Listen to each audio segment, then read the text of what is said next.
Yo, yo, yo, we live on location. Me and the Blackest One. We got a special guest for this season preview. We got a big dog brother that's been killing it in the media game. He a media mogul now, y'all. He big time. He all over the place. You never know where you might see him next. But today, you get to see him right here with me and Black on the Knuckleheads.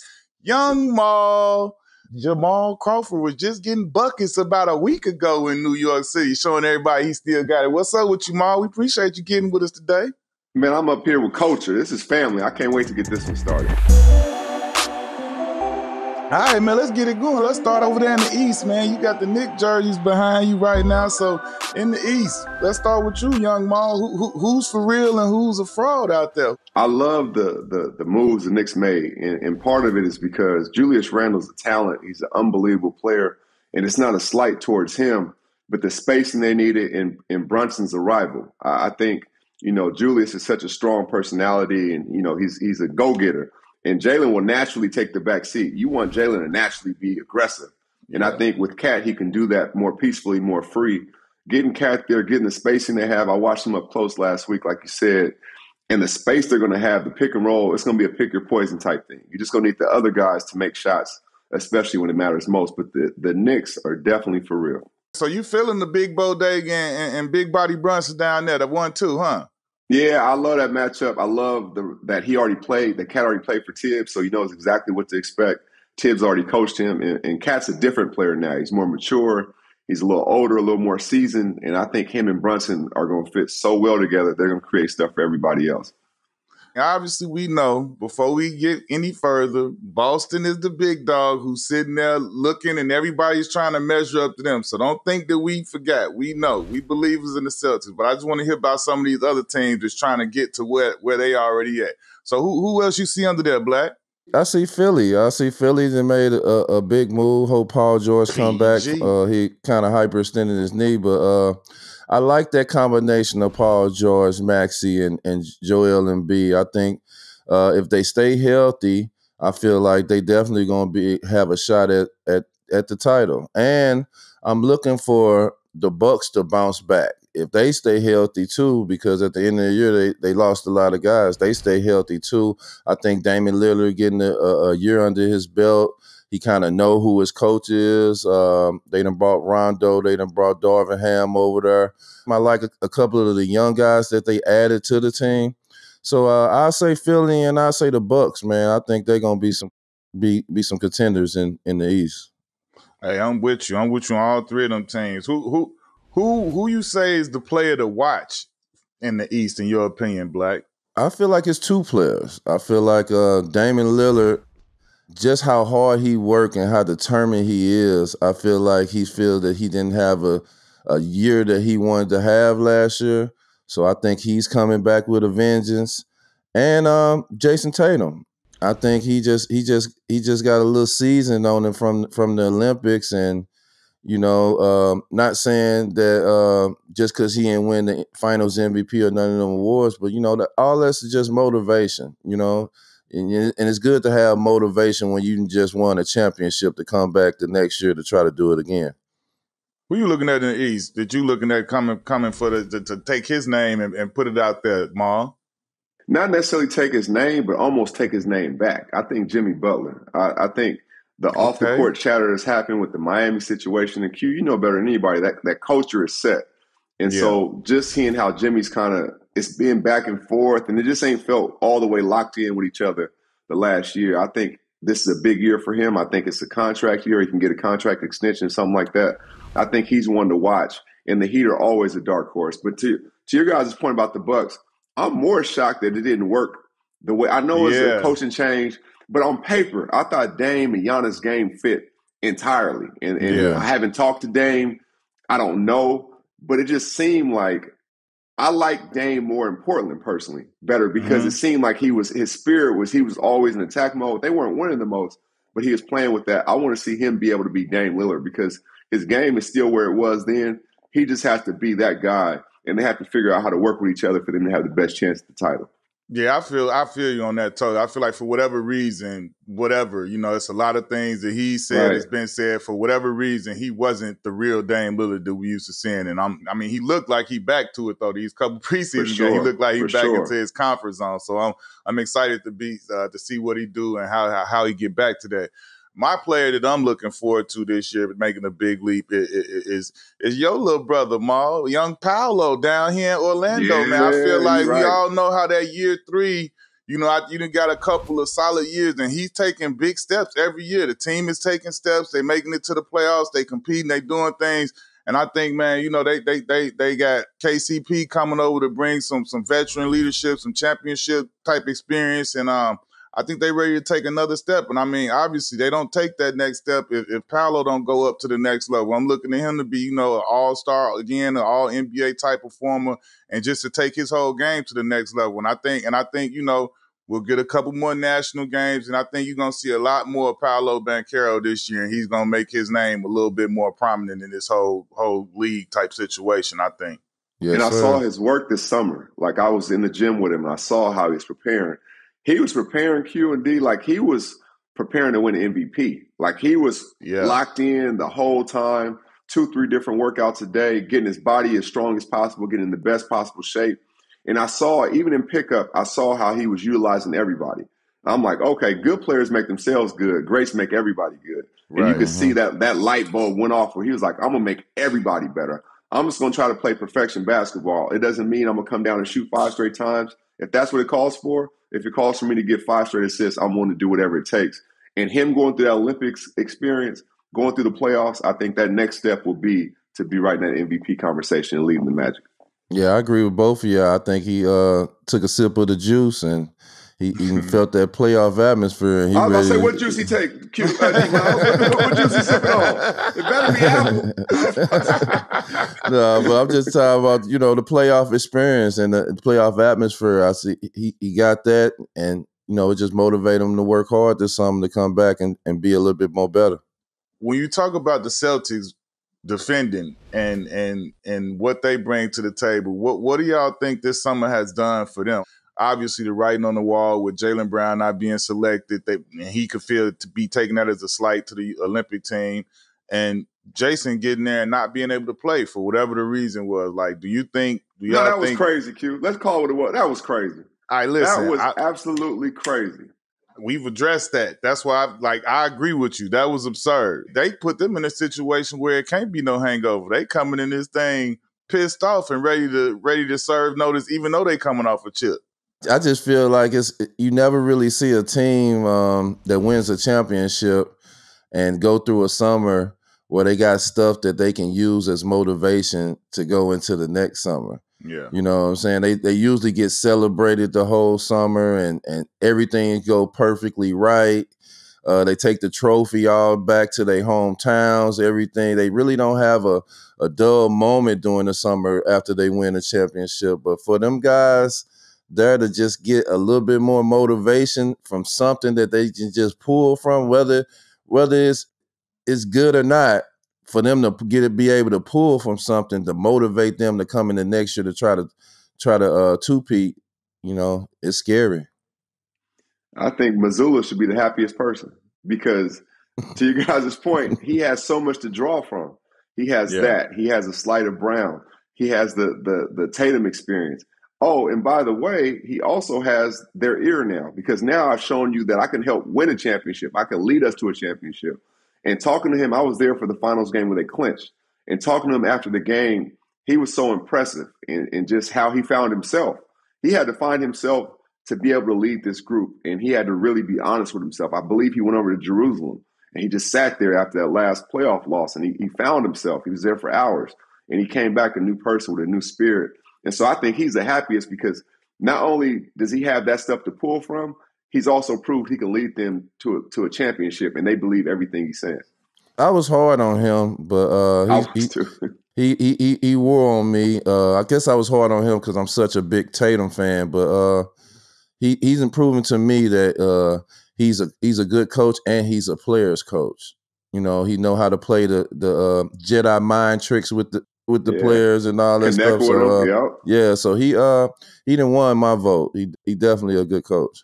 Me too. That's how I go off everything. I look and try and get a feel for how the players respond to him and what type of respect they got for him. And you hear those guys often in they interviews speak highly of him and talk about the relationship they got with him. So he done his job. Let's get out here to the Western Conference, man. In the same like we asked in the East, in the West, who real and who fake? Who the real competitors, who contenders out there, Ma? Denver's obviously a real contender. Man, Joker is so good. Watching him up close, I was like in amazement. He's literally like 4 or 5 of the best players to ever play combined in one. Like he can go to being Magic or being Bird, or he can go to being Akeem with the footwork or being Shaq with the brute strength. Like he can do so much. He was just a joy to watch. So I think with Denver getting Russ out there, I think Russ is energized, and I think they're going to embrace Russ for being Russ. And I think he needed a coach like Coach Malone. I played for him in New York. And he needed that tough-nosed, hard-nosed coach that believes in you. So I think Denver, but I think the team that's really going to shock people this year is Phoenix. I've been on Phoenix for a year now, a year plus. They got a point guard now. And when you have a point guard, you allow KD and Book and those guys, Brad, to do what they do best. You don't want them thinking the game and having to score. Let them do what they do best. Let somebody else think for you, especially in the fourth quarter where you're not as tired. Your moves are more crisp because you're not wore down. Let this guy think for you. And Tyus Jones is the perfect point guard for that team. Unselfish. He's over himself. So I think that's that team. My biggest thing for Phoenix, bro, I'm a big believer. It's just health. I felt like they haven't had a full run at it with Brad, KD, and D Book all healthy like for a long stretch. It seemed like either one or more than one of them are always missing somehow. I want to see, them at full power and get a real run at it. I would say for me is Dallas. I'm excited to see Dallas. It looks like I don't want to mess his name up, but they got another 7-foot center down there. He looked real good during the preseason. 7'4", 7'3", or something crazy. Yeah. And he is SWAT patrol everything. Everything. Yeah. So I'm excited for Dallas. I'm excited for Clay to kind of revamp himself and kind of help that team build off of a finals appearance. And the next team I'm just really, really excited to see is the Memphis Grizzlies. Ja Morant back. I feel like Jared Jackson will get an opportunity to really play power forward. They drafted Big Eden, which I feel like was a great pick for them. He looked good in the preseason. I'm just expecting Memphis to come and make some noise because I think a lot of people forgot about them. Yeah, I mean, I'm looking forward to that too. I don't know if they so much as forgot about them, or it's more just like it's one of them things when you injured and you're not playing well because of the injuries and you don't make the playoffs, nobody's just thinking about it. They thinking about them teams that just was there, that just was doing it. But I definitely agree with you. I think they got something to say at full strength, and I think as long as they can stay healthy, they're gonna be right back to being that problem they've been for the longest time. So we got you say Memphis, you say Denver, and you say Dallas, and you say Phoenix. I gotta agree with them. I'd say out of those though, I would expect either Phoenix or Dallas, really. Cause I don't know, bro. I feel like Denver, 2 years in a row, they've lost key pieces to what helped them win those championships. Like KCP leaving, Bruce Brown the year before that was a big factor, I felt like, and I got to see them do it again because I feel like they need that right matchup. I feel like that's why they lost last year. They didn't get the right matchup at the right time in the playoffs. And before that, they didn't matter to me what matchup they had. So to me, I got to see them get back to where they were, being dominant, being healthy out there.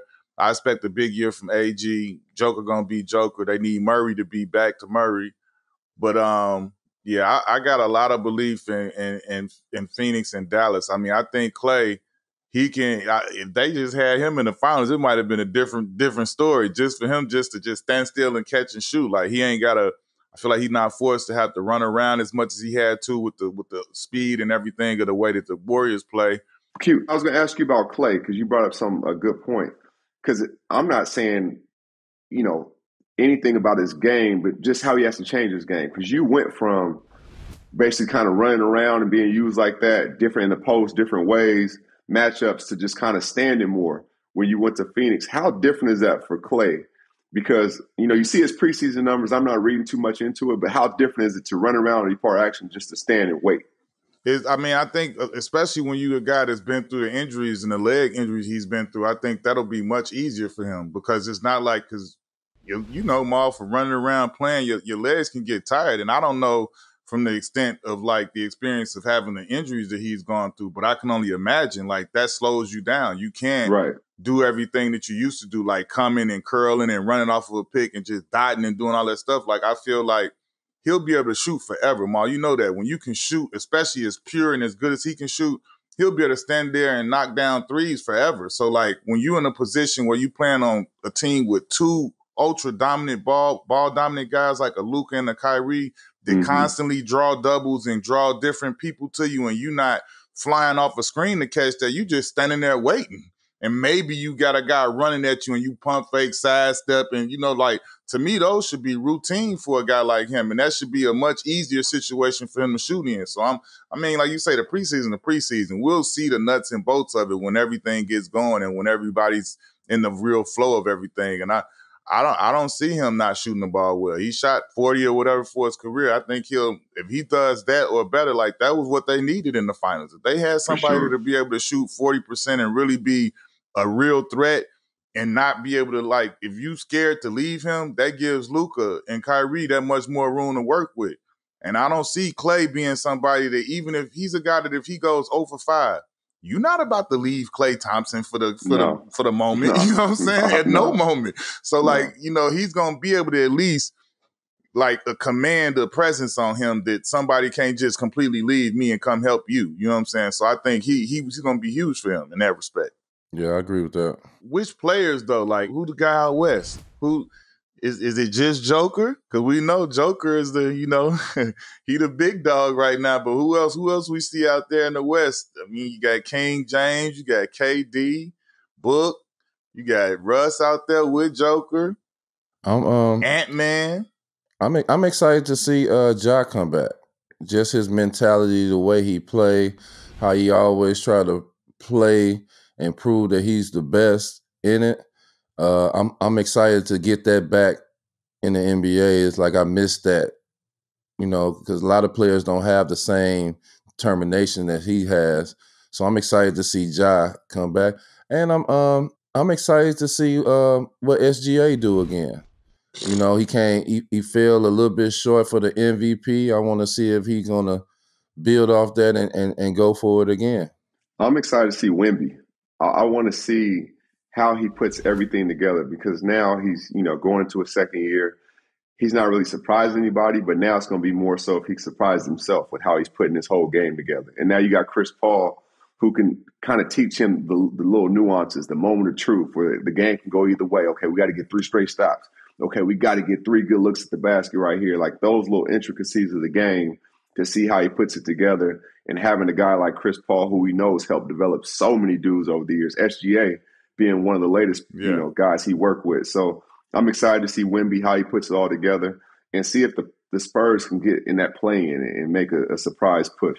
Tell me this though, Mar, like you got a chance to spend some time with him in the gym this summer, you and your son JJ. What was that like? What was he trying to pick from your brain? Did you give him any of the young Maul-isms? Are we gonna see him come out there doing any of Maul's moves on the court? What was that experience like being in the gym with him? Man, he made young Maul turn over his bag and dump everything out. There was nothing left in the bag to give him after I talked to Wemby for a week.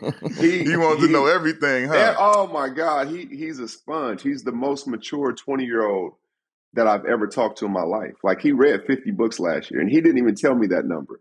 But his wisdom, like he's wise beyond his years, like how he thinks, how he sees the game. Stuff it took me like years to learn, he picked it up in minutes and was like, I got it. And he would go do it. And it was just unbelievable. You can put him so many different places on the court. So you can, it was like a blank canvas. And then the conversations were even better. Like we'd go to dinner every single night, and the conversations were like incredible. And I'm going to say this, and I haven't said this, so I'm going to say this.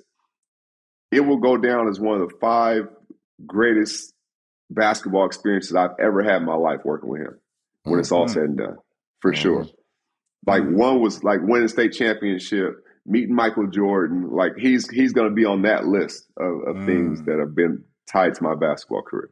I'm excited for Ant-Man, dog. I'm like, he's somebody who I just, you know what I'm saying? I like the way young fella hoop, the way he compete. Like it was the other day, it was a preseason game, and that man was hyped after getting like a defensive stop on Brunson, like it was a playoff game, and it was preseason. He's clapping and yeah, like, but you know what I'm saying? Like he got that energy, like you know what I'm saying, like that where it was just pure and genuine. Like when we first started playing hooping in AAU and learned about rankings and competing, and like you wanted to be that. Like he got that still. He still got that edge to him. I feel like when you look at him play. So I'm excited to see what he gonna do, man. I feel like he gonna have an even bigger year than he had last year. And like you said, D-Miles, he got a little sip of the juice, and I feel like he one of them ones too that's like. And I feel like he learned, man. Like, you know, he got tired. And I've seen him say, like, yeah, I shouldn't have said what I said and called Kyrie name out. And I think, you know, that's what the young Lions do. Sometimes we bite off more than we could chew, and you learn your lesson. But I don't think, you know what I'm saying, that's gonna slow him down. No, I think, you know, maybe he don't say nothing, but he's still gonna go hard as he was going last year. And I think, you know, that's what I love about him, man. He got that useful, like some stuff I don't know, but I'm so with it, I'm just gonna try and go anyway. And you know what I'm saying? I rock with that in a way. Yeah, Ant-Man, I think he got a little bit of energy too. The organization just committed to him by getting rid of Towns. They finna ride with him, and they expecting him to build off the year he had last year and the playoff run he had. So, you know, that's for a player like him, that's even more motivation to come back the next year and get even better. His fearlessness gives his team fearlessness. They play off his confidence. They play off his flow. When he come in the game like, nah, we ain't scared of nothing. I watched it. I seen it. He gives them that same confidence. They like, oh, we got the biggest dog in the yard. We good. So it allows them to be the best version of themselves, and that's what makes Ant special as well. Yeah. Talk to me about that OKC though, bro. Like they was the top seed out west, and they got better. Caruso, Harkenstein, like when you talk about teams that was already good and then go get something else that was exactly what they need, like they are the epitome of it. Like what y'all see them boys doing with that whole crew? They got the youthful movement that's out of control, but then they added some key pieces that fit everything they about. I'm excited for Chet. I seen during the preseason they play him and the other big man together, and he looked even more in tune with it. You know, he's not out there by himself. He got some depth behind him. I think that move and the key pieces that they picked up will really help his game out. I think he's going to have a better year than he had last year, which was a great year. And I'm excited for him. SGA should have won MVP last year, first off. I know, just the way he played, choice. The way he performed, the way he led, and where they were going, where they were expected to go, and what they did and what they accomplished. But I think, to your point, Q, they had to go through a playoff series with how they were constructed to see exactly what they needed. To see they needed a big next to Chet. To see they needed, you know, Caruso and other pieces. Now, to your point, they have those exact pieces they needed. And now they're primed to make an even better and deeper playoff run than they had this last year. Yeah. Does losing Karl Anthony Towns and gaining Julius Randle, does that make the Timberwolves better or worse, in your opinion? I can't say really better or worse. I'm in the middle of that. I really think that move, like I say, energized Ant-Man to become bigger and better player.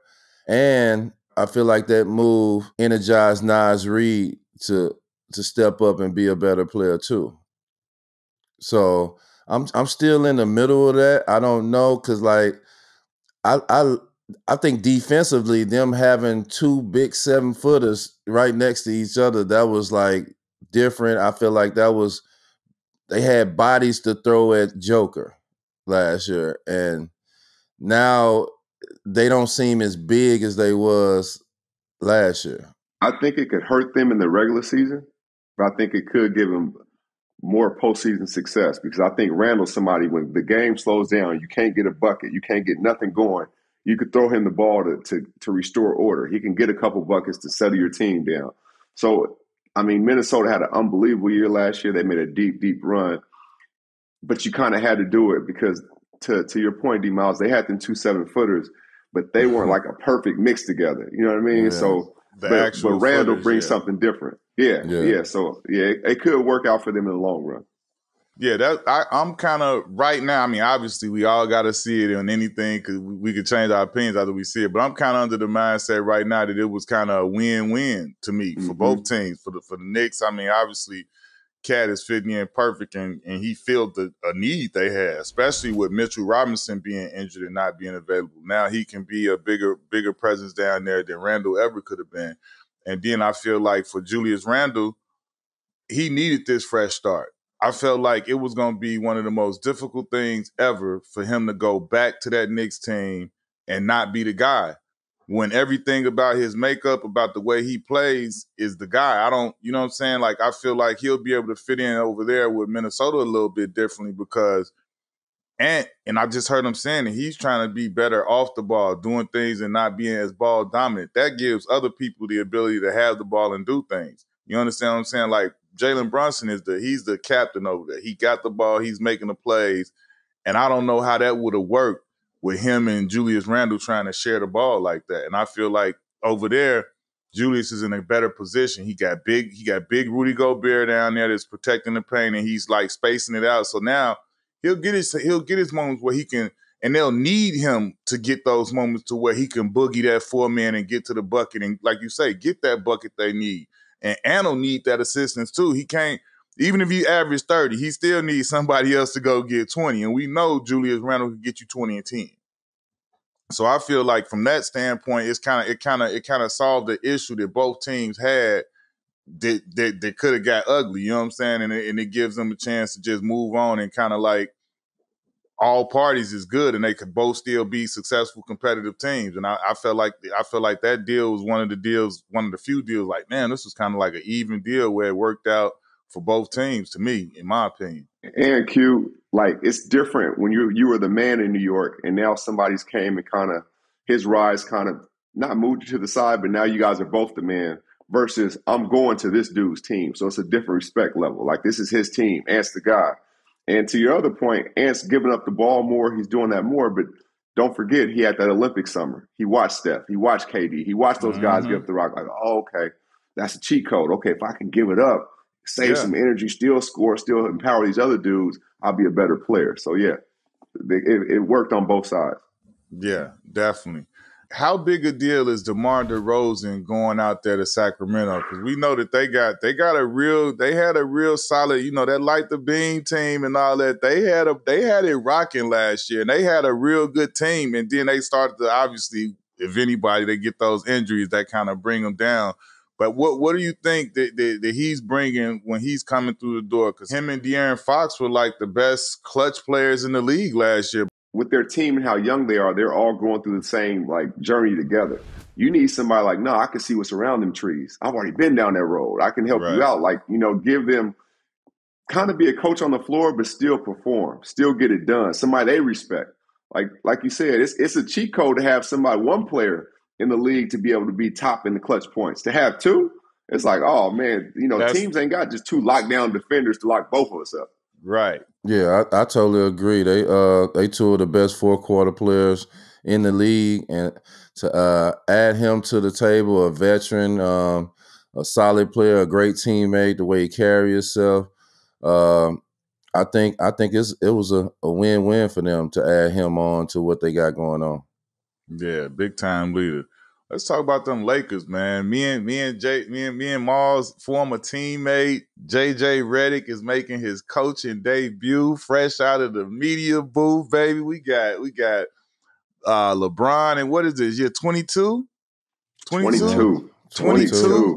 Crazy. We got LeBron in year 22 playing with his son, Bronny, first time in NBA history to ever see something where a dude can sustain this type, man.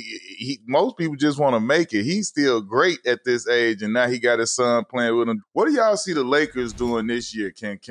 I want to see, like, you know what I'm most interested in? I want to see my man JJ's, his whole demeanor over there. I just want to see the swag and the demeanor over there, because we know how JJ is. I don't know what everybody else thinks, but he's a little feisty individual, man. He's not this little smiling.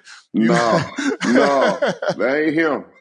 That is not him. For me, it's going to be interesting because there's so many different layers to it, right? Like the Lakers, they pushed Denver last year. They, we had that series, so I saw they lost 4-2, but the games were a lot closer than people would think. The series was a lot closer than people would think. What are they trying to do? I think they were criticized in the past for movement. We know JJ and his system and the way he teaches, he loves movement, but is everybody going to buy into that movement, right? Is everybody going to buy into how he wants to play, giving it up, cutting, screening for somebody, getting somebody else open? I think that's JJ's strength. And then Bronny being there obviously is an unbelievable story. We thought we'd never see this in basketball, especially because we all know the wear and tear and how perfect things have to go to even have an opportunity at that. So that's going to be a story. But either way, we'll be talking about the Lakers all year. That's just what it is. That's what it is. That's what it is, right? So I think they'll have a better record this year. I'm interested to see how they kind of formulate and how they adjust and how they kind of evolve under JJ's presence. But we know he'll be prepared. We know he's going to challenge them. We know he's going to hold them accountable. So I'm interested to see how that whole dynamic works.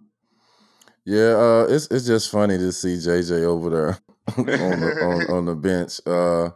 Just doing an interview with him, and now he's the Lakers coach. It's just funny to see that. But preseason, for what I've seen, like the horn action, the movement, the cutting, the backdoor cutting, and all that, I love it for them. It don't be ball dominant where you see LeBron just holding the balls, or D'Lo holding the ball, or just being just in your spot and just waiting to see what LeBron, AD, or D'Lo is going to do. I love how they moving, and I think this is something great for LeBron because he can preserve a lot of energy if the team is playing in that sense. Something like how Phil Jackson had with the triangle offense. Like now we don't got to put all that pressure on Mike to dribble and run and do all this. We can put you in spots and you can just run through the offense. Lakers, we're going to have to see. I'm still rooting for my Clippers to stay better than them. So I can't I can't give them too much props. But I like what JJ then kind of brought to the table so far in preseason. I think I'm interested to see how it plays out this year. Since you brought them up, let's talk about them Clippers, dog. Let's talk about the Clips. Oh, yeah, we can talk about them anytime. You're going first on this one. We can talk about them anytime. They open up that new Intuit Dome, which is crazy, phenomenal, amazing. Yeah, we got the best stadium in the league. Yeah. Steve Ballmer did the damn thing like none other on that one. What you see the Paul George list Clippers doing? I hate to say the Paul George list, but Paul and PG is in Philly. We wish him well. Salute. We still rock with you. Yeah. But what the Clippers looking like with life after PG? Yeah, it's sad to see PG go, but I'm excited for James Harden. James Harden is put right back in another position where he has to step up and be the man again, which we've been seeing for countless years. I'm excited for him.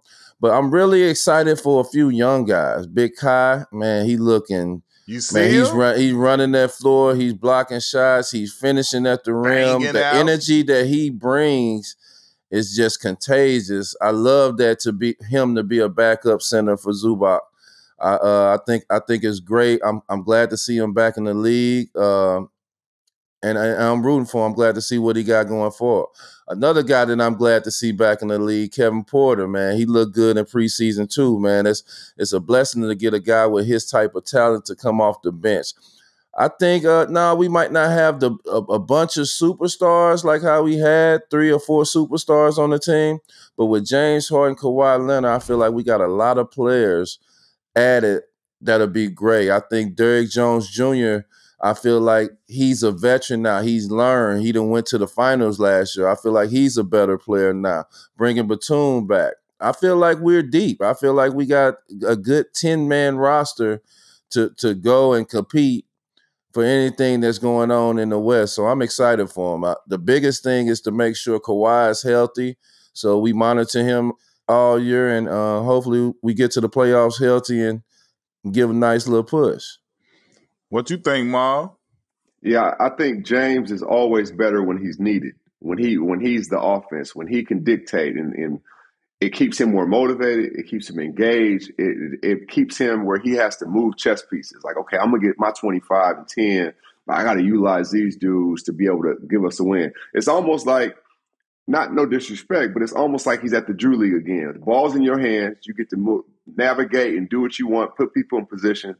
And then to D. Miles' point, the young players, Kevin Porter Jr., Big Kai, those guys are going to balance, especially contract-wise and money-wise, missing PG, missing Kawhi. Who knows when Kawhi comes back, hopefully, as soon. But if not, James is the lead dog.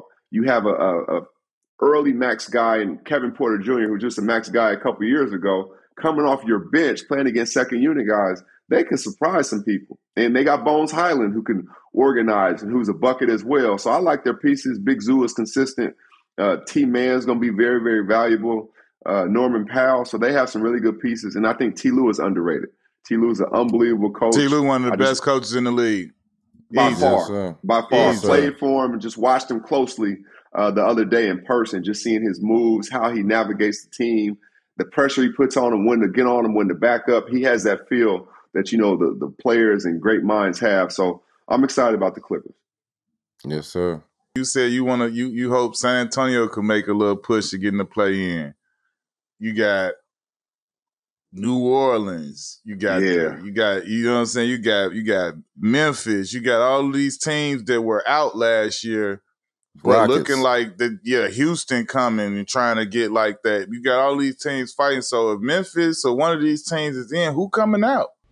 Denver, Phoenix, Dallas, OKC, Clippers, Lakers. None of them four. Well, that's when the other two come in. Them LA teams come in. But that's what I'm saying. So going nowhere. Denver's a lot. Phoenix is a lot. Dallas is a lot. OKC is a lot.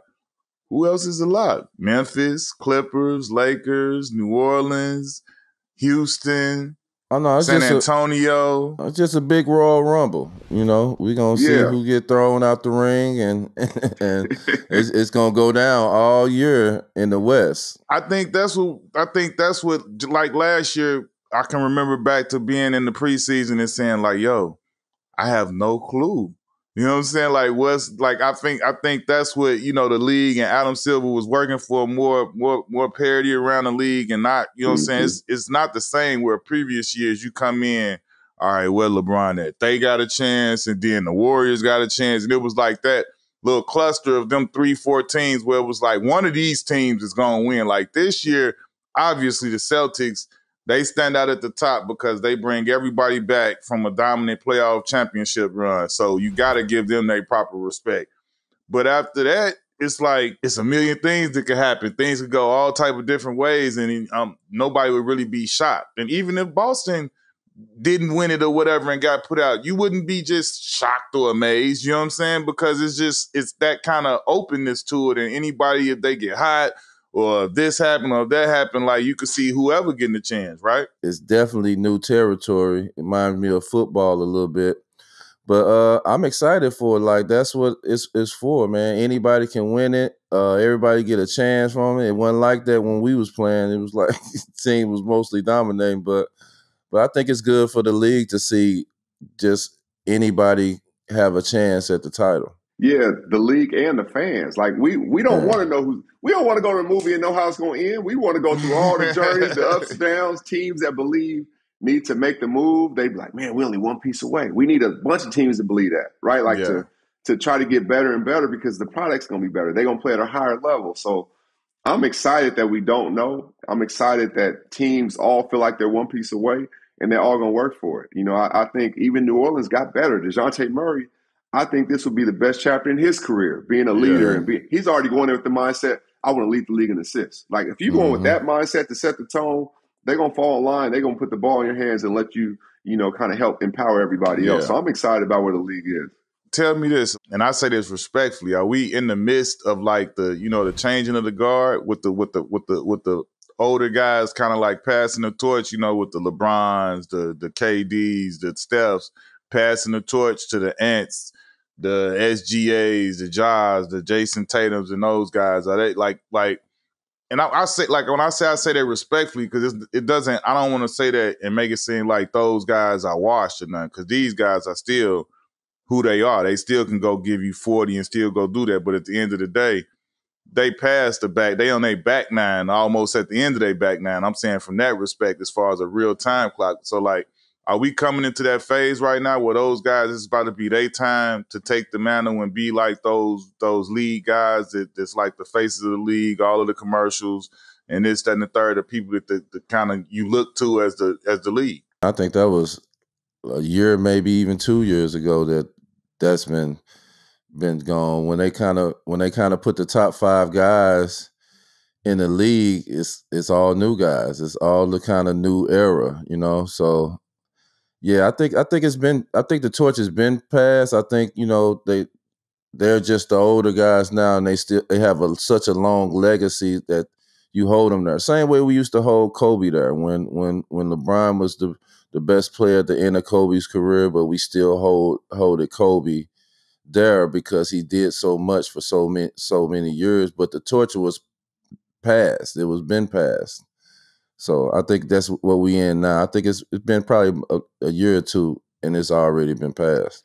For me, they ain't passed it. They let them touch the torch, but they said, "Nah, it's still ours." If you look at USA basketball, and when it was time to win a championship, it was them 3 dudes who have been the best player of our generation, who was out there still not just with their voice, but actually getting it done.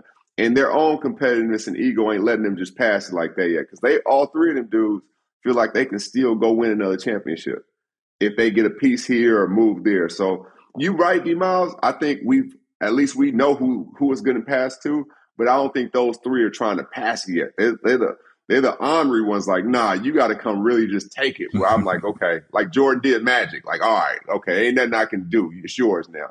I think they still feel like they have fight left.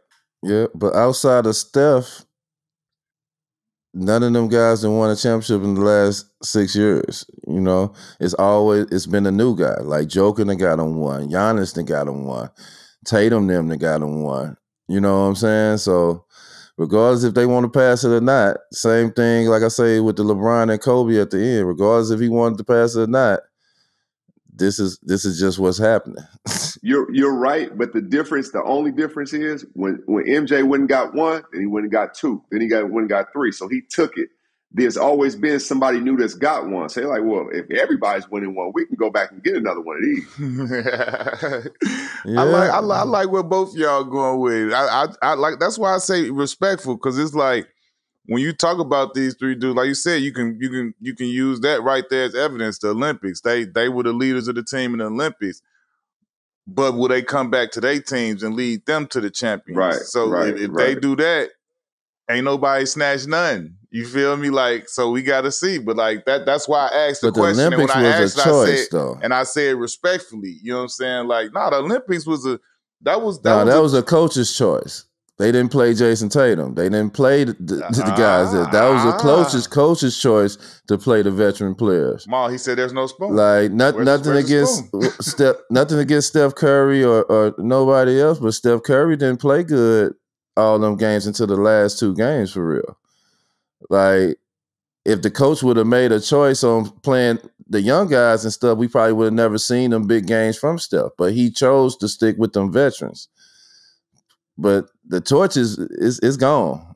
They just like, I don't know. Like, no disrespect to them, they still some of my favorite players, LeBron, KD, and Steph. But them young guys is here. Oh yeah, that's definitely here. That's a for sure right on.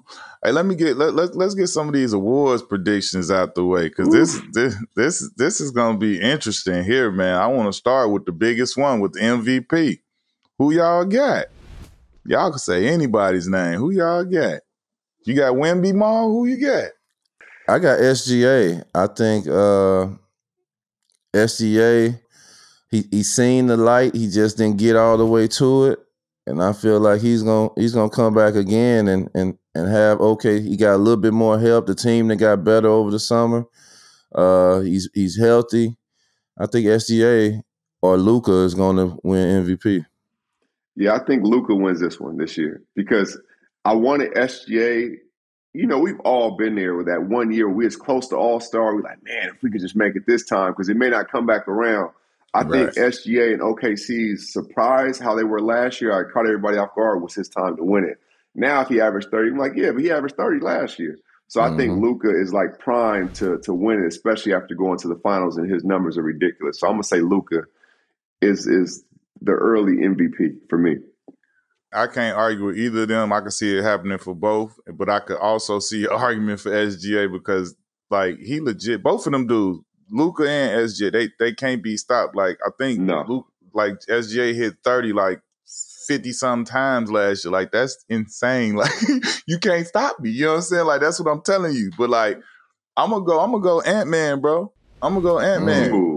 I like the energy he's showing up with already off of the from the preseason. I feel like he legit in the best shape he's ever been in playing basketball. Like going through that summer and having to work and be ready and be in top tier shape for the Olympics, and then coming straight out of that going into, you know what I'm saying, the season. I think he gonna go to another level this year. When you see him out there, I told y'all, you know what I'm saying, like talking like. I feel that. I resonate with the way when he out there playing, bro, I be getting geeked. I be finding myself I'm standing up like, look at her, look how he talking now. Like, you already know. I'm rolling with that energy. So I feel like if they can spirit animal, huh? Hey, listen, real talk, bro. Real talk. Young fella got it. Let's go to DPOY. I'm gonna start this one though because Wemby should have won it last year. Yes, it shouldn't even been no conversation last year. Rudy Gobert, you a great defensive player. Y'all was a #1 defensive team, but Wemby's statistics dwarfed anybody's close to him. And because he wasn't on is this the defensive team of the year or the defensive player of the year? Because if you're going by that, it was Wembanyama, and that's who I'm choosing this year. You can go ahead, Ma. I'm going to follow that Cav with what he said. Yeah, I'm going with Wemby first. And if for whatever reason it's not Wemby, I would love to see Bam. Because Bam takes every challenge. He guards the perimeter. He guards the people in the midi. He guards the post. Every position. He's so good defensively, you forget how tall he is at times because he's really guarding guards. So I'm going to go Wemby first and Bam second. Yeah, I definitely got to I don't think he'll be able to get it, but I got to give him love because of like I say, he one of them dudes who legit, I guard 1 through 5. Like he'll guard a point guard for the last 10 seconds of a possession and give him hell. Give him straight hell. Like at 6'9", 6'10". So yeah. Who y'all got for rookie of the year? I'm gonna tell you who I like, bro. I like the young kid for the Spurs. Castle. Man, bro, from summer league to what I've seen in preseason, I'm rolling. I like young fella. Young fella look like he got a chance to be one of them. Like he like a big guard to me. He like a combo 6'5" type that could play 1 or 2. Because I done seen him handle and drop dimes and go get his own. So I'm like, I don't know. I like him. Oh.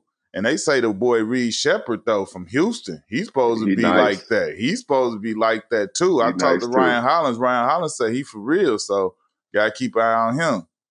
Who you like, D-Miles? Yeah, I was finna say Reed Shepherd. I think he's the one that's going to get a lot of playing time out of most of the rookies that I've seen. I feel like he fits perfect with that team. Yeah, I think he's gonna he's gonna probably be the rookie of the year. Okay, I'm gonna go with Rob Dillingham because I think his team will have enough wins, shifty, and he's gonna have the ball in his hands in the second unit. He can get points and assists. He's shown he's still a bucket on this level. Yeah, he's shown it translates. He's a bucket, and I think out of all those teams, his team will have the most wins. So I'm gonna go, which will put him in position. So I'm gonna say Rob Dillingham. Yeah.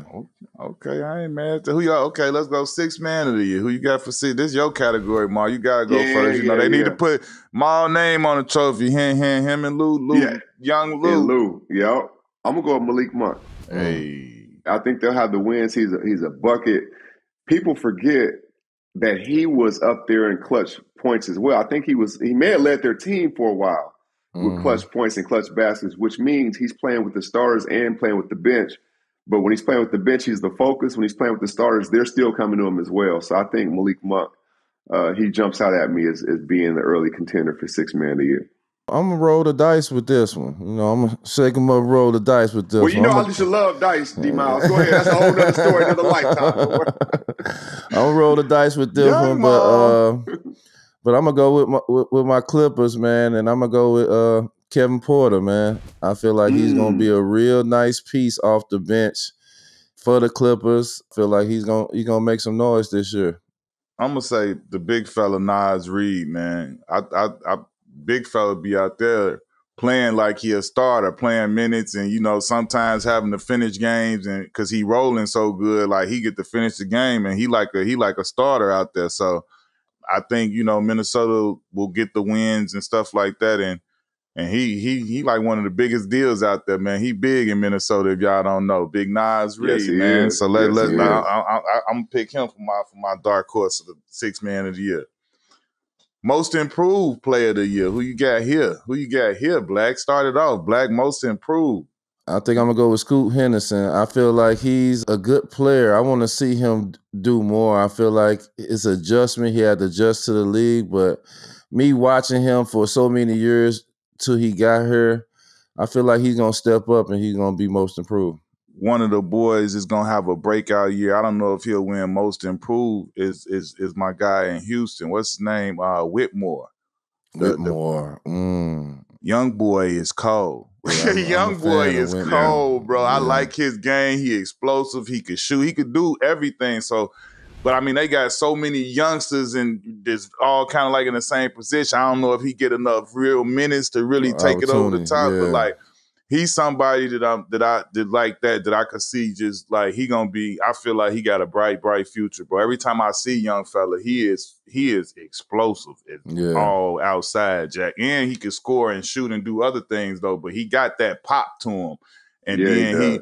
So like I like Cam Whitmore. This is gonna sound crazy because it's a vet. It's gonna sound crazy. Chris Paul.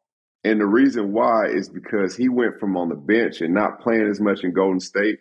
He's about to be a starter again. His numbers are going to obviously be better if he stays healthy the whole time.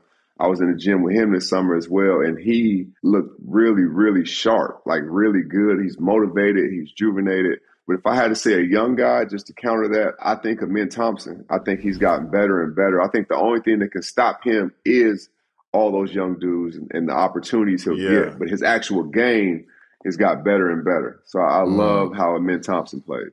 Yeah, I like them 2 picks. Who y'all got for Coach of the Year? To not be biased, but I'm just always impressed by the job that Ty Lue does. You know what I'm saying? Like what he deal with injuries, not having his team and still being in contention, still being in the playoff race. I'm just always impressed with Ty Lue. That's why I always hope that he has a healthy team so he can really do what he's supposed to do. So, I'm going to go with Ty Lue. I could see Tibbs winning it because the Knicks are going to have a great year. Obviously, it's New York. Obviously, everybody's watching. I could see Tibbs winning Coach of the Year because I know they're going to play hard every single night. I know they're going to compete. They're going to win games in stretches. Maybe they shouldn't win just based on how hard they play. So I would say they get somewhere between 50, mid to high 50 wins. I think that does enough for him in the East to Coach of the Year. I'm going with Jamal Mosley, man. I felt like, he was one of the dudes that did an incredible job last year. He's done an incredible job since he's got here to Orlando and got the head spot. But like I said, I look at them taking a big leap this year, and I feel like he's a guy that's going to be right, obviously impacting that. And to me, he's a great young coach, and he translates. I think obviously, I'm a huge fan of T. Lue, D. Miles. You know that's our partner. He would be somebody else I would mention, but I would also mention Ime Udoka, who's done an incredible job down there in Houston and continued to do a incredible job. They responded, man. I think those are a couple of the, like, when you look at the younger coach, T. Lue is kind of veteran mode now, you know what I'm saying? He won a chip in Cleveland and did this and that, but I think the Imes and the Jamal Mosleys are less tenured and haven't had as many years as head coach. So I look at those 2 guys as like 2 of the best young head coaches in the league coming up. Yeah, Ime set that foundation in Houston quick. So they've only solidified it. That's what I was about to say. He Fast, absolutely Jack. is going to be in that He got them conversation. popping, boy. He got them cracking fast. Who we got for finals predictions? Who we got coming out the East? Who we got coming out the West? And then who we got winning the whole dang thing? I'm going to go with Boston again in the East. That's a safe bet. And I think, like we talked about, they'll be motivated. In the West, who coming out the West? Really think Phoenix can make to the finals. I knew he would say Phoenix. I think Phoenix can make to the finals. I really do. And something that's underrated, but something that needs to be kind of recognized is I think Book and KD are locked in together again. And I think the Olympics did that for them too. You just saw how, like, when they first went there, they was playing with like a certain joy. They was passing up shots to get the ball. Then it became like a lull and, one's in, one's out, just that going through that dynamic. And now they're back locked in. I think Phoenix is going to really benefit. And Coach Bud is over there as well. So who wins? Celtics or the Suns? You getting kind of deep on me, ain't you? I thought I was just going to be I'm a deep brother. I'm a deep brother. I'm going with Boston to win it again. Okay, you going back I'll to go back. Boston What say you, back Black? Back to back. Black? I got Philly coming out the East. Ooh. I got Philly coming out the East. Just early prediction now. Don't kill me. I got Philly coming out the East. And I have Dallas coming out the West. Okay, and who gonna win it? And I got Dallas winning it. Whoa. I got the Milwaukee Bucks coming out the East. And I got OKC coming out the West. Oh my goodness. We keeping this tape.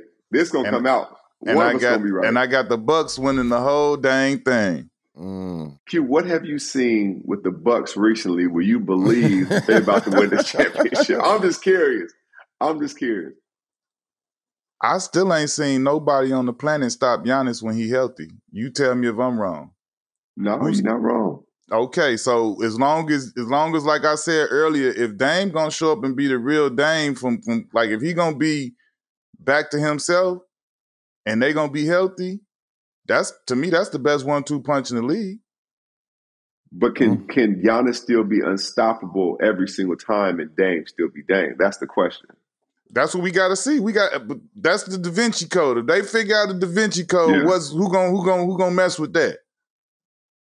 Yeah, nobody. If they can figure it out, that's why I say man, listen, Dame at his full force and full strength, Giannis at his full force and full strength, like that's tough right there. And I like the little pieces they got sprinkled around them. They fit. They know what they doing.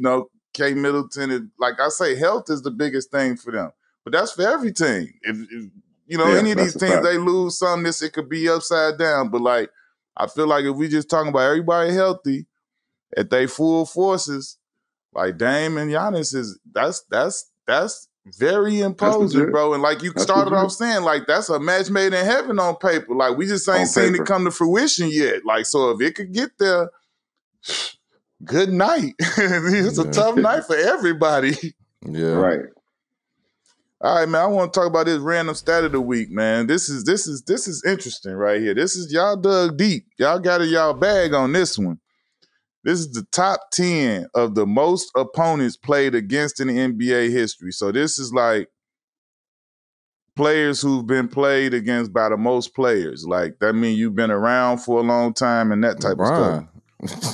That's number one. Number one, as you would expect. Number one Kobe. Is LeBron James. Vince. Kobe, Vince. LeBron James is one at 1,710. He done played against 1,710 different players. That's 1/3 of the people that played in history. But right. He done played against daddies and sons. Vince Carter was 2 at 1,668. Chris Paul still adding to it. He's number 3, and he's at 1,581. Wow. Dirk Nowitzki at 4, 1,566. Melo, number 5, at 1,535. Dwight Howard, number 6, at 1,508. You got Kevin Garnett at number 7, 1,497. At number 8, Young Jamal Crawford At 1,491. Maul, you number 8 on the list, bro. Did you know that? Hey, you know what? I didn't know that, but it makes sense because if I see a player right now, LA Fitness, I'd be like, oh, okay, you like Ishmael. Oh, okay, you go into the campaign box. Like I can put players in boxes of who they play. Like makes sense. Hey, that's you played against daddies and sons too, man. Man, I played against Karl Malone and Stockton and Luka. Shout out to longevity, bro. That's and you still looking like young Maul. Just last week, he was looking like he gave whoever was in the real NBA game on the guard in that business. You feel me? So 35 plus in the books, Q. Tell him. You feel me? What? Hey, we got a guest today, Black. You can't do first. What's your shout out of the day? Give us a shout out to something or somebody that you feeling that you've seen lately. You know what? I'm going to give a shout out to my son today. I'm going to keep it close to home. Hey. He just got an offer from Rutgers. And besides like the actual attention that's coming to work, I see every single day is admirable. And that's behind the scenes. And my daughter, Erin, because she's playing now too. So she's getting into it. So I'm giving a shout out to my kids today. Dope. Man, shout out to the WNBA. The crowds that's being there, like the games, they be so intense and good to have you on the edge of your seat. So shout out to the WNBA for putting on a great finals. Yeah, man. My shout out of the day is to the great Dikembe Mutombo, man. He just passed away. And when me and Black got in the league, he was one of the, like, we spent time, one of the first NBA things we spent time at was Zoe Summer Groove. And Dikembe, Pat, and Zoe was like the first 3 guys that we really got like some like NBA guys that like got a chance to spend the time around. And Dikembe, dog, true, you see everybody with the outpouring of love and how many people he's impacted and things like that. And it was no different with me and D. When we was 19 and 18 years old, he was showing love to Miles Richardson, like, you know what I'm saying, telling us when we was running around Miami, and like for the rest of the time, whenever we saw him, it was always love, always, you know what I'm saying, showing us love and looking out. So, you know what I'm saying, rest in peace to Dikembe, one of the greats ever and one of the biggest humanitarians that ever walked the planet and one of the most giving, kindest dudes that you would have ever met, one of the biggest personalities. And, condolences to his family and friends and everybody impacted, man, because big fella he was a living legend, dog. He was, man, Mount Mutombo, boy. Shout out to him. For sure. All right, man, that's a wrap, man. Me and D Miles got the vibe with our dog, with our brother Young Maul. That's going to be it for us on this Tap In for the NBA season preview. But you go ahead and tap in. We're going to be pulling up all season long, talking about what's going on, getting into it. And you never know, we might get Young Maul back here with us if he ain't too tired up being a media mogul, y'all. Tap in with us. Appreciate y'all. Appreciate you, Maul. I'll be back. Yes. Yo. Yeah. Oh, my bad. Go ahead, kid. No, he didn't.